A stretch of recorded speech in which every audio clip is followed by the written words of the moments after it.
I'll tell you the first secret. We're going to learn a lot of secrets about bosses this evening. The first secret is that they're confused too. I actually think that your role in an organization is the most important, the most critical role in any organization. We're going to start discussing boss myths and secrets about bosses. Now here's the first one. You know, most people think that their bosses are superhuman, and when you see the left side, you see all the little workers going on, and then you see that creative, all the juices flowing. There's a lot of activity, there's a lot of creativity. That's what we all assume is going on in their brain. But what I can tell you from being a boss for years and years and years is that on the right-hand side is really more accurate, okay? They got a million things on their mind, some of them good, some of them bad. They're probably exhausted just in general. They're thinking of their next vacation.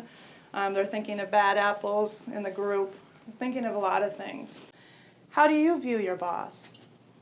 If you're not sure, spend a bit of time thinking about that.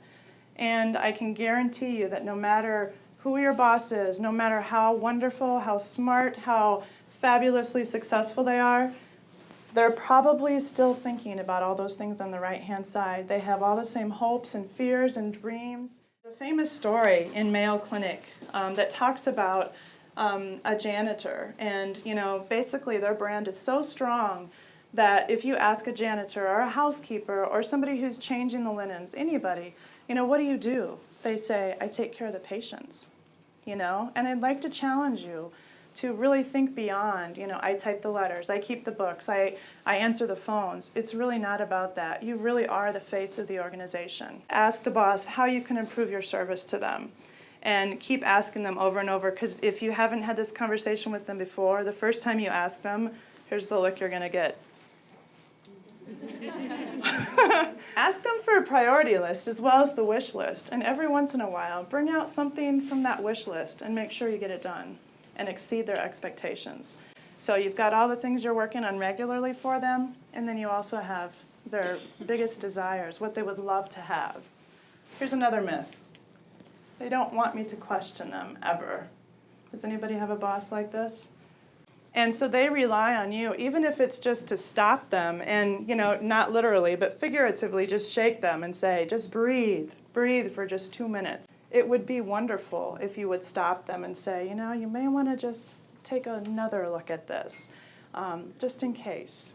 Use your knowledge of the processes, the organizations, the policies, all of that subtext, all of the things that they don't hear, because there's a lot of that you know, grapevine that bosses will never hear. And so you can do yourself a favor and your boss as well to help feed them that grapevine material. It's really not just the skills and abilities and the knowledge that you have, but it's really that attitude that you bring every day, all day long. And it's not just, again, Friday at 5 o'clock or, you know, Monday at 8 o'clock, you know, before things get, you know, stuck in that kind of rat race feel. You're a leader, no matter who you are in an organization. Remember that janitor, that housekeeper at Mayo Clinic who says, I take care of the patients. That's really what you do. You are the face of your organization, and you're critical. You're the miracle that happens in the middle of that equation. The person would have you believe that it's McDonald's because they serve their coffee too hot and they didn't warn me that it was too hot, right? But if you really look at that root cause, what's the root cause? Stupidity.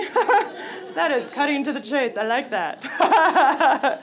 If you did make a mistake, and we all do, it's okay. It's all right. Stand up and say, you know what, I think I may have done this. And you'd be surprised at the reaction that you get. We're the ones really that if you want to have better communication with your boss, it's really going to come from you. Because they're probably not thinking about this. They probably have a million other things on their mind. You're that miracle that happens in the middle of the equation. It's really up to you to make that positive change. Anything not make sense with what we talked about? It's one of my favorite far sides.